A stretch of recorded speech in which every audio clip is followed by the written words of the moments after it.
I'm going to show you how I turned this old beaten up Honda MT250 into this restored Honda MT250 Elsinore. Stay tuned and see the whole restoration process in this one video.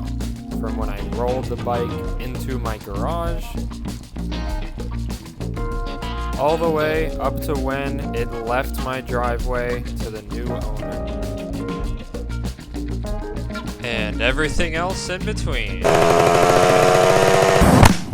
Oh, over all this stuff. Oh,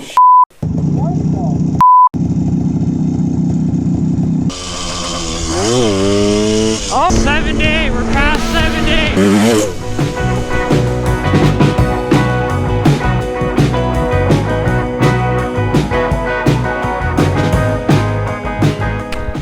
So I saw this bike on Facebook Marketplace 2 days ago. I picked up the bike yesterday because I knew this deal was gonna get snatched up quick by somebody. The bike was listed for $900 and I picked it up for $600. You know how I get down. I'm gonna find out if this bike will run. In order for this bike to run, it's gonna need 4 things. Spark. As expected, no spark. So I'm guessing one of these wires coming out of the engine probably connects to the coil. Let's try this black and white wire. Oh my gosh. Are you serious? I never get that lucky. We have spark. 2, gas. And now all we gotta do is spray some starting fluid in the back of that carburetor. 3, it's gonna need air. Well, the back of the carburetor is not even connected to anything, so it's definitely gonna be getting air. And number 4, compression. And it definitely has that. Well, looks like I have all the ingredients the bike needs to start. So, let's see if it starts.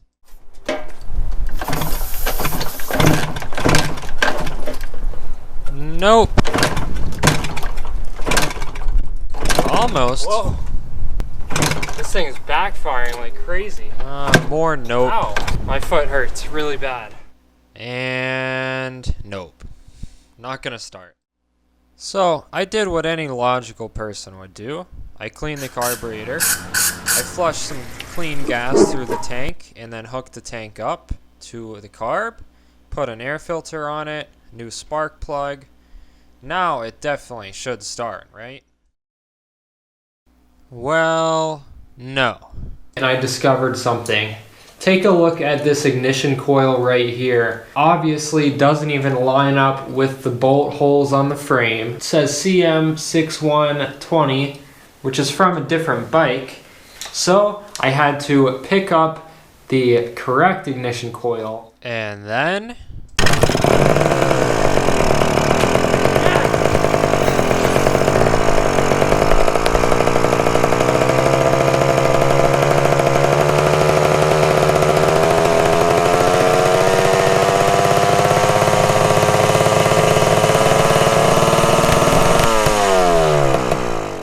it almost blew up. The throttle was stuck so bad, and even though I pulled the spark plug boot off, the engine was somehow still running. Luckily, the engine finally died. That was crazy. This bike needs a decent amount of work, and the only real way to do that is to just strip everything down, tear it all apart, and just work on everything one piece at a time. That's the only real good way to do it. And that is exactly what I did, starting with the gas tank and then the seat. Then I removed all of the little stuff and left me with a rolling chassis with an engine on it. Then I pulled the engine, pulled the wheels off, pulled the suspension components off, and then I was basically just left with a frame and a ton of parts in a matter of a few hours.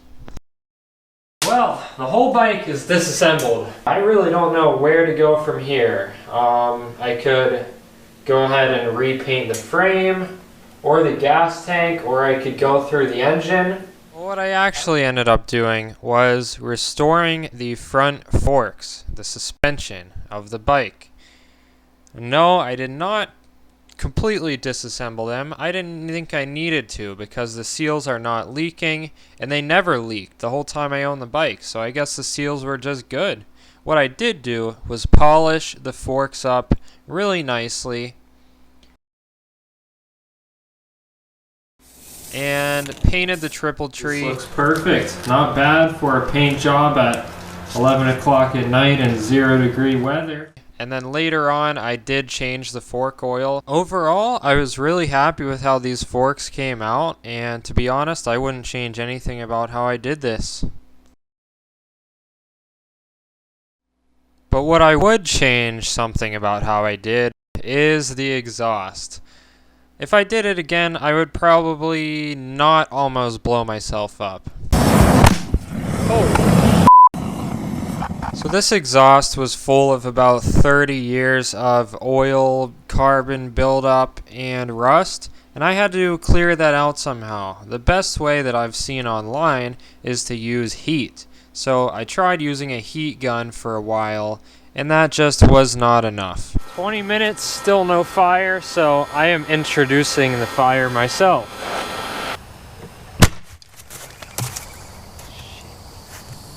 I just turned this thing into a freaking bomb.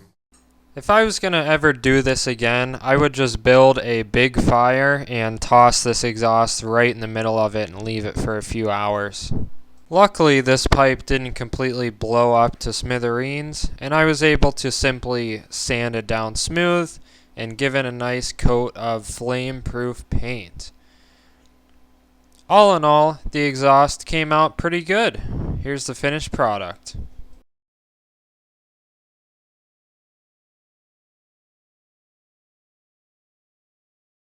After the exhaust was done, it was time to fix up the frame. There's a couple different ways to do a motorcycle frame.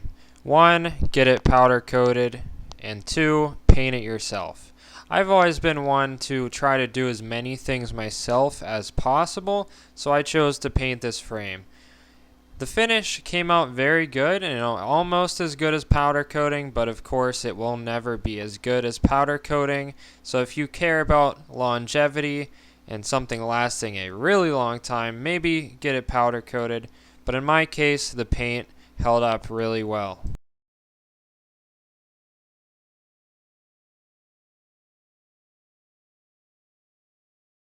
The next thing to restore was very important. You can't get anywhere without a good set of wheels. So it was time to restore the wheels. The chrome on these wheels was pretty much gone, rusty, and I had 2 options. I can get the wheels re-chromed, which is expensive, or I can paint them, which is cheap.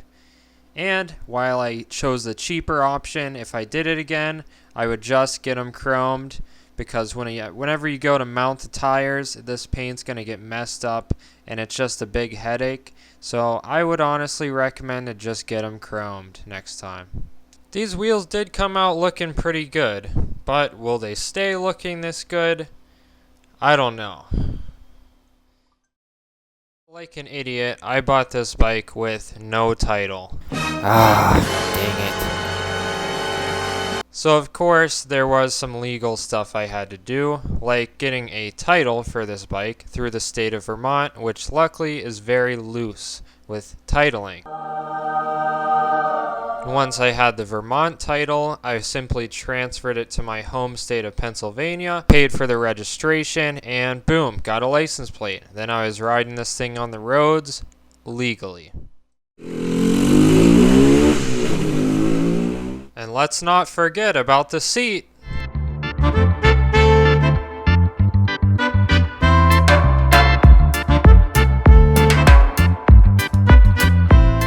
I considered not even doing anything with the seat because it really doesn't look that bad. I mean, I think I probably could have just put it on there and sent it, but since I'm making everything else on this bike look so nice, I think I should take the time to really restore each piece. Restoring this seat was probably the easiest part of the whole restoration process. The foam was in really good condition. The pan was slightly rusty, but just needed a paint job, and the cover was easy to replace. I am so glad that I chose to restore this seat because it really does make a big difference. Then we have my personal favorite, which is the gas tank. Just look at that shine. Man, I was so proud of how this tank came out. First things first, this tank was rusty, so I had to fill it with acid and dissolve all that rust away. After a few days, the rust was gone and it was time to coat it with POR 15 fuel tank sealer. Now, after a few days, that stuff was dry and we had to do something about the outside. The patina on this tank was really cool, but it was rusty and I'm not going for the rusty look on this bike. It needed a whole new paint job, and you can always rely on me to make spray paint jobs look awesome. So that's what I did here, using some enamel engine paints and some 2K clear coat. I made some magic happen.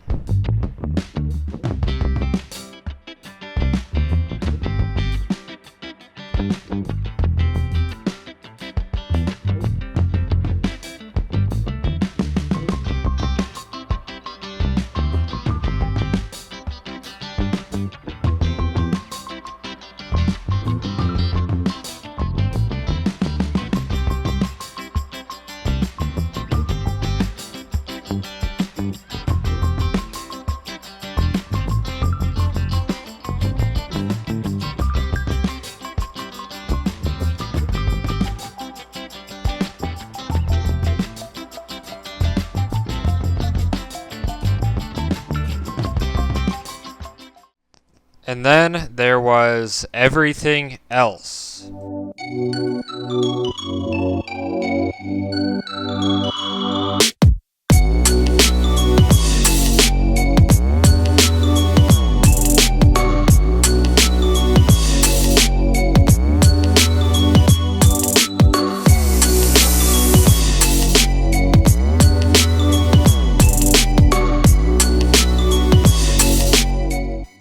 My wallet will never forget about all the stuff I had to buy for this bike. And my hands will never forget about all of the parts I had to clean for this bike.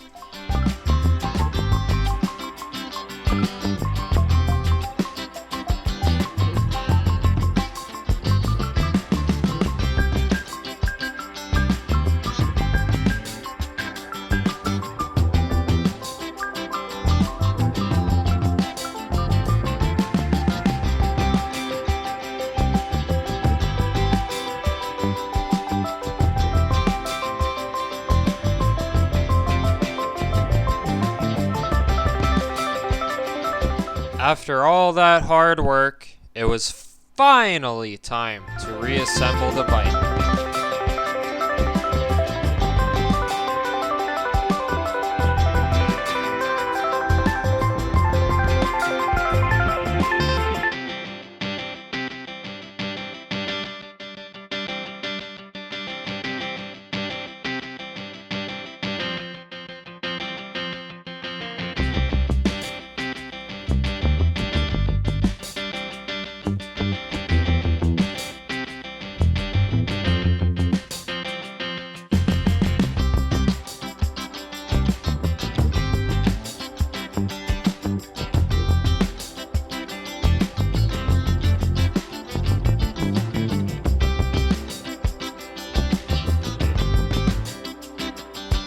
It's done.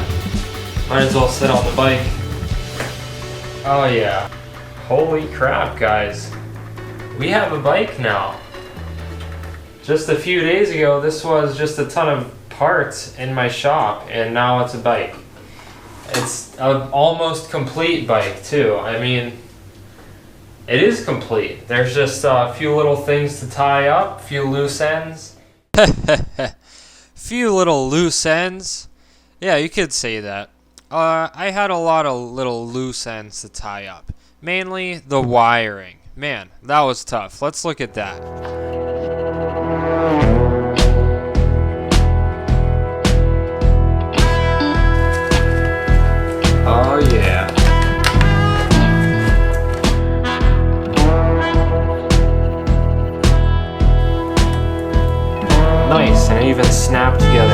it should. Awesome. Now let's get some tape over all this stuff. Oh, sh**.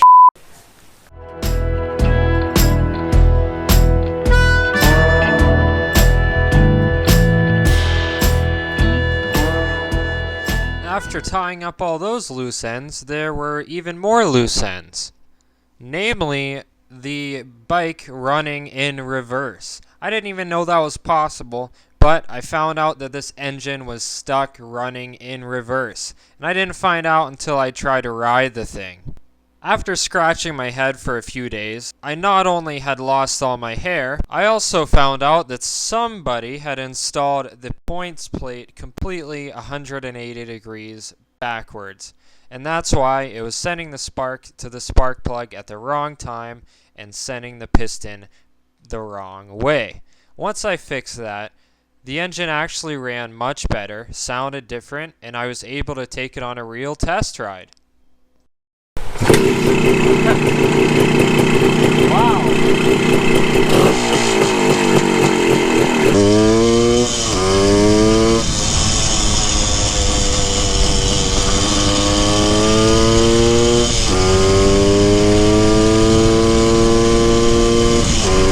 It was all fun and games until I got the bike home and I realized there was a big problem. There was oil shooting out of the crankcase ventilation hose, which means that one of the main crankshaft seals was blown.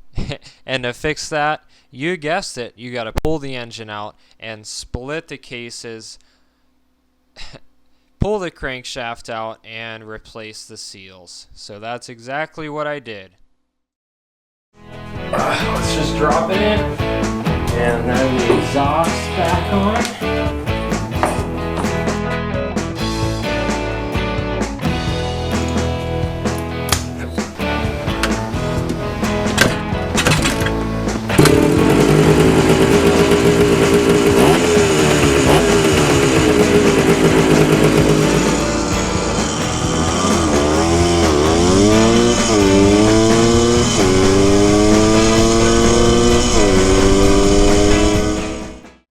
After that, it was all just fine-tuning. I was able to get the 0 to 60 time down from about 18 seconds.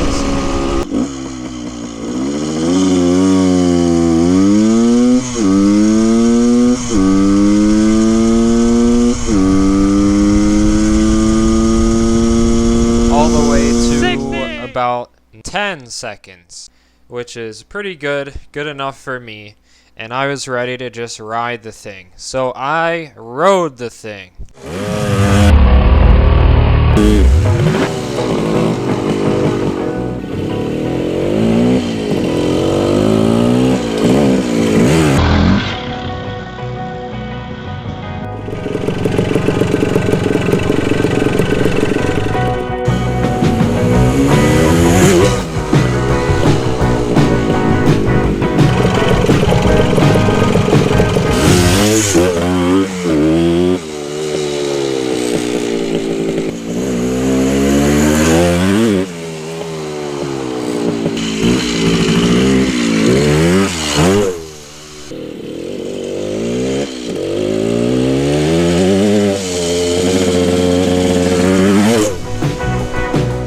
I rode it till the wheels fell off.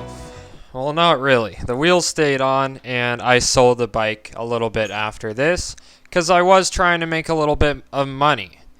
I made a little bit of money. I sold the bike for $3,000, and I'm happy with how it came out. Hopefully you guys enjoyed this whole adventure here. If you did, please leave this video a like, hit that subscribe button if you would like to, and the notification bell to stay in the loop with new videos. Thank you to my patrons, and I will see you guys next time. Peace out.